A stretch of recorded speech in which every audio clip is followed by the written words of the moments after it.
Вообще татарская юрта – это миф. Нет у нас татарской юрты. Мы ее никогда не видели, не знаем, что это такое. Вот, но поскольку заявили от юрты до традиционного интерьера, я писала от древней юрты, вот, то она существует чисто гипотетически. Мы про юрту, про татарскую не знаем, про булгарскую еще, может быть, как-то можем восстановить. Юрта, булгарская юрта, она есть в письменных исторических источниках. Вот арабские путешественники, которые были в Волжской Булгарии в X веке, записали о том, что булгары живут в стационарных жилищах зимой, а летом они живут в шатрах. То есть получается, что когда волжские булгары переселились на территорию Среднего Поволжья и осели здесь, то они уже жили в стационарных жилищах, а юрту они использовали, видимо, как вид такого традиционного жилища, связанного со скотоводческой культурой, с кочевьями. Можно было юрту быстро собрать. Это же мобильное переносное жилище. И с юрты, ну вот как наши дачи. Вот мы на дачах живем летом, привыкли уже, да? Но это вот какая-то такая традиция, когда летом жили вот в этих юртах как воспоминания о прошлом, да, как погружение в прошлое, в свою культуру традиционную и так далее. Кроме того, Карл Фукс тоже писал о том, что в Казани во время Сабантуя многие зажиточные татарские семьи, значит, со своими юртами, но он тоже их называл шатрами, значит, их ставили на лугу, где проходил Сабантуй. И несколько дней они могли вот в этих шатрах жить. То есть вот эта традиция, она уже еще сохранялась в XVIII веке, когда был Карл Фукс. И кроме того, да, есть еще свидетельство в Казанской истории, где пишется о том, что татары тоже проживали летом на лугу, это там, где вот за Булаком, тоже проживали в шатрах. То есть вот, ну, мы предполагаем, что это юрта, да, мы предполагаем, что этот шатер, это, скорее всего, юрта, потому что конструкция шатра, его внешний облик, они соответствуют вот юрте, являются таким переносным, собираемым жилищем. Самое интересное, что вот юрта происходит от слова ерт, у татар это дом, да, у татар есть и ерт, есть и, вот, есть и хата, такие названия. Йрт – это усадьба, и хата тоже усадьба, в основном Закамье. И это чисто дом. А как называлась юрта? На самом деле юрта у татар называлась тирме. Тирме – это значит трырга, от слова трям. То, что складывается, да, собирается, трю, вот, тирме. То есть это то, что можно взять, собрать в какую-то такую вещь, и она была переносная. Поэтому везде, если вы в словарях смотрите, то юрта там пишется терме, тирме или терме. Но почему мы говорим юрта? Потому что у других тюркских народов вообще-то юрта называется йрт, юрт. У казахов, у киргизов, у туркмен, у других. Поэтому почему именно мы думаем, что юрта все-таки у татар была? Самое главное это то, что в традиционном нашем интерьере есть такие остатки или как бы реминисценции, напоминания о том, что наш дом действительно когда-то был юртой. И он строился, интерьер строился по системе, которая была характерна для юрт и по семантической, символической, ну и по планировке тоже. Поэтому вот здесь эта юрта у нас, это чисто модель такая казахской юрты, где мы видим использование элементов декоративно-прикладного искусства, в частности, это войлочное ковроделие и ткачество безворсовое. И просто вот сама конструкция юрты и ее убранство, они вот в этой модели и представлены. Но вы знаете, что в прошлом году, значит, в Старотатарской Слободе появилась юрта. Каким образом она появилась? Предприниматель, значит, я не знаю, можно его имя говорить, нет? Решил построить юрту булгарского времени. Он решил воссоздать вот эту юрту времен Волжской Булгарии, именно домонгольской Волжской Булгарии. То есть, когда еще болгары не были в составе Золотой Орды.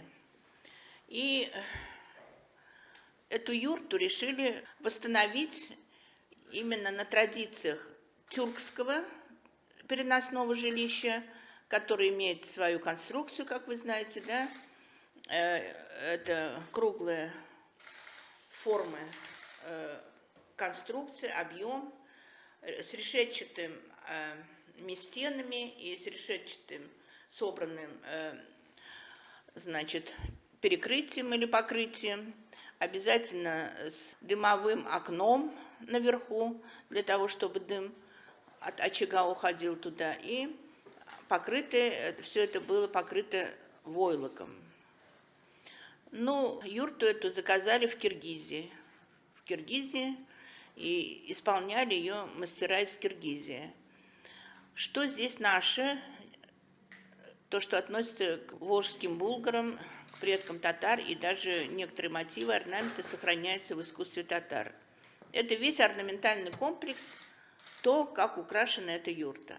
То есть здесь все орнаменты, они восходят к эпохе ранней булгарской эпохи. Это еще даже до формирования государства. То есть это период 8-10 веков, начало 10, когда ранние булгары именно осели на территории, вот на нашей территории. И материалы об этой юрте как раз есть в «Миллиарде татар», вы можете посмотреть, да?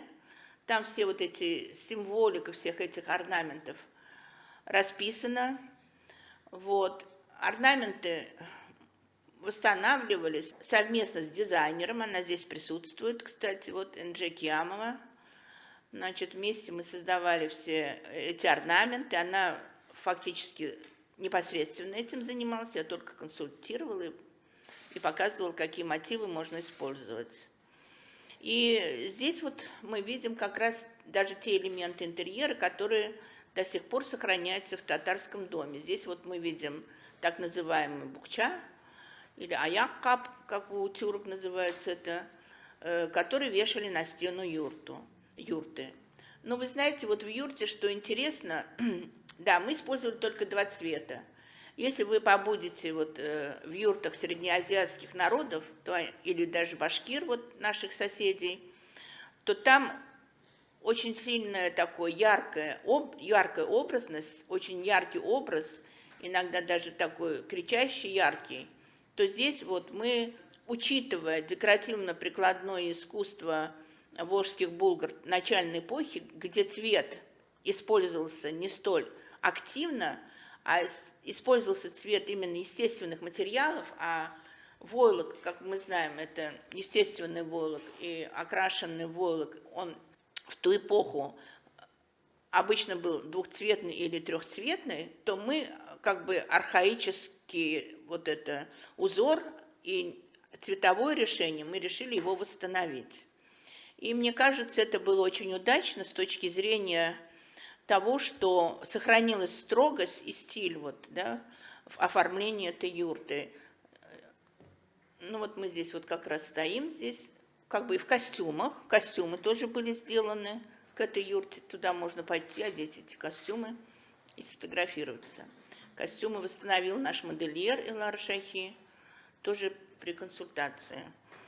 Так, теперь, значит, что можно еще про юрту сказать? В юрте была четкая планировка. Значит, а юрта, ее как строили? Обычно в степи или в поле прочерчивали большой круг. Потом в этом круге находили центр, где должен быть очаг, место очага. Вот. И затем уже строили вот всю эту решетчатую конструкцию и покрытую войлоком. Что касается вот, где мы видим вот эти отголоски тюркской юрты в татарском доме. Ну, во-первых, наши археологи, когда копали территории Булгар, значит, Сувара, Джукитауа, то они находили остатки жилищ археологических, где обнаружилось, что в этих домах это были землянки, полуземлянки и стационарное жилище. В центре этих домов находили остатки очагов. Значит, получается, что в четырехкамерном доме, да, или четырехстенном доме, в центре по археологическим остаткам был очаг. Потом проследили, что очаг постепенно смещался вправо, вот, но все равно отстоял от стены. Так вот, в татарском традиционном доме печь – это очаг, да, то есть очаг, который в итоге стал стационарной печью, всегда находится традиционно с правой стороны. Конечно, встречаются дома, где печь была и слева, но дело в том, что когда юрту ставили, обычно юрты ставили куренем по кругу, и вход был всегда в центр этих юрт. Вот. Главная юрта родоначальника рода, вот основателя, не основателя рода, а самого главного, так скажем, вождя племени или рода, она стояла в центре, и все юрты были повернуты входами вот к его юрте. И вот эта круговая планировка, она была характерна именно для городов тоже мусульманских, мы знаем, что, видимо, было связано с тем, что вот эта круговая планировка, она позволяла пространство юрты, внутри юрты не менять вот эту систему. В юрте там вход, справа женская половина, слева мужская половина, в центре очаг, а сзади очага так называемый тур или почетное место хозяев дома. Да? Теперь что в доме, в татарском доме мы что видим? Фактически печь отстоит от правой стены. Но когда рядом стоит другой дом, мы же не можем, он может быть вплотную, близко к этому дому, то печь ставили с левой стороны. То есть само пространство, само расположение домов по улице в деревне, оно диктовало вот эти условия. Справа была печь или слева, но преимущественно, традиционно считалось, что она должна быть справа. Вот дома наших соседей, русских, чувашей, других народов финно-угорских, да, у всех печь примыкает к стене. Только у татар печь отстоит от стены. И причем там делается проход между стеной и печью. Вот. Это тоже как бы реминисценция пространства юрты. То есть вот печь как очаг никогда не примыкает к стене, она выполняет в доме свою особую функцию, свою роль играет. И таким образом, значит, мы приходим к выводу о том, что татарский дом с печью справа, с турьяк, значит, заходит обычно через сени, ну, у меня есть планировки, через сени входят в дом сруб, сени обычно это пристрой дощатый, входят в сруб, когда заходят в сруб, то, значит, напротив окна, выходящие на улицу, где-то 3-4 окна могут быть, и там находится парадная часть или гостевая часть дома. Парадная, турьяк. Слово тур, это как бы происходит от слова тру, то есть жить. Вот, например, у иудеев Тора тоже, это закон жизни. Вот этот турьяк, жизнь, она определяет взаимоотношения внутри коллектива семейного. То есть четкая была градация между членами семьи внутри дома. И каждый должен был эти традиции соблюдать. И самое главное, это вот именно расположение и функциональной зоны в татарском доме. Ну вот здесь мы видим сейчас усадьбу татарскую, через ворота был вход. В русских домах обычно с улицы заходили, да, крыльцо было на улицу. У татар всегда вход был внутри двора. И в старых домах были два входа, мужской и женский вход. Сейчас мы уже этого не увидим. Да, мы увидим это только в каменной архитектуре Казани жилой, то в деревнях уже двух входов практически нет. Ну вот здесь тоже мы видим, опять-таки, небольшой дом. Вот здесь мы видим два входа. Это уже, значит, Атнинский район, где дом одноэтажный, но на подклете высокий. В первый этаж высоко располагается, и над ним чердачное помещение, и два входа, мужской и женский. То есть вот здесь эта традиция, она сохранялась. Причем мужской вход был парадным, из него можно было попасть в гостевую часть дома в Турьях, а женский вход, он был в покое, так скажем, в спальню там и в такие частные комнаты, куда пришедшие гости туда не попадали. Ну, это вот сейчас мы видим планировку вот этого традиционного дома. Вот там, как видите, сени, да, из сеней вот эта печь, вход, печь.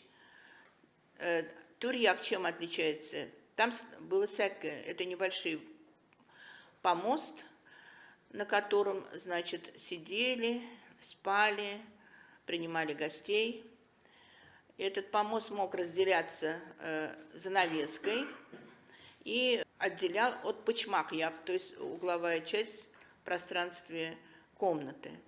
Вот интересно, это сякэ. Сякэ – это то, что характерно только для татар, и сохранилось вот тоже как реминисценция или напоминание о юрте, потому что в юрте сидели тоже в Турьях на небольшом возвышении, да, согнув ноги. Вот. И вот это сякэ, оно до начала, даже до середины 20 века я встречала дома в экспедициях, где еще были сякэ. Вот. Мы даже фильмы там снимали, потому что в интерьерах старых домов это сякэ сохранялось.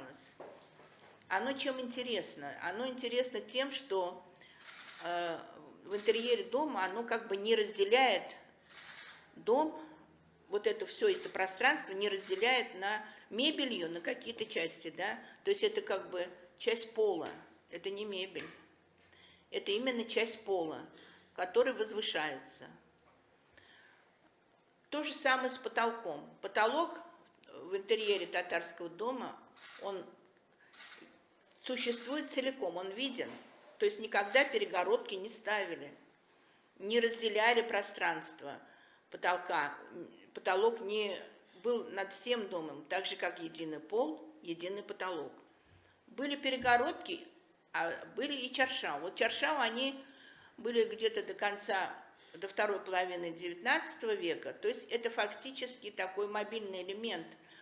Чаршау можно было разделять комнату, да, открывать комнату, вот там мы видим занавеску между сякэ и пычмак-як, отделять кухонную часть, вот за печкой, вот эта вся часть за печкой, это была женская половина, и пычмак-як это тоже, в общем-то, была женская половина, но когда же приходили молодожены в дом, до того, как их выселить еще и построить им дом, они обычно жили на пычмак-як, спали вот в этой части, и там они отделяли вот это пространство единой занавеской. То есть была занавес, которую на ночь закрывали, а утром открывали.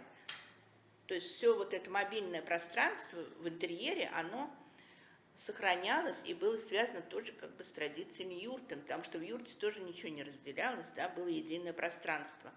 И вот эта традиция единого пространства, она именно в татарском доме сохраняется. Но потом появились перегородки позже, да. Но почему перегородки появились, но они не закрывали потолок? Это были перегородки, которые не доходили до потолка. Между перегородкой и потолком было определенное расстояние, где-то более метра даже. А эти перегородки использовались для того, чтобы на них перевешивать тканевое убранство дома. Это могли быть намазлыки, это могла быть одежда, это могли быть полотенца и так далее. То есть вот эта основная функция зонирования дома, связанное именно с общностью пространства, с тем, что это пространство разделяется на функциональные зоны только печью, да, как очагом на мужскую и женскую половины, потому что вот та сторона женская, где печь, а эта сторона гостевая, мужская, парадная, вот. То есть семантически вот дом разделялся именно по таким функциям: мужская половина и женская половина, парадная часть дома и хозяйственная часть дома, потому что женская часть это была хозяйственная часть дома. Ну вот еще такие вот дома есть, да, это называется, тот был четырехстенник, это вот шестистенник у нас. Вот когда сени в центре, и дом разделяется на белый дом и черный дом, ак-эй и кара-эй. Ак-эй, он использовался, как бы существовал для приема гостей, это было парадное, гостиная, так скажем.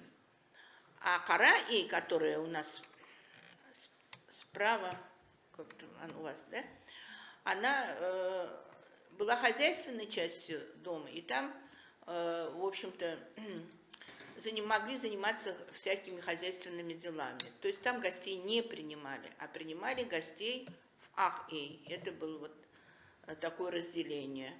И вот эти сени, которые соединяли две эти части дома.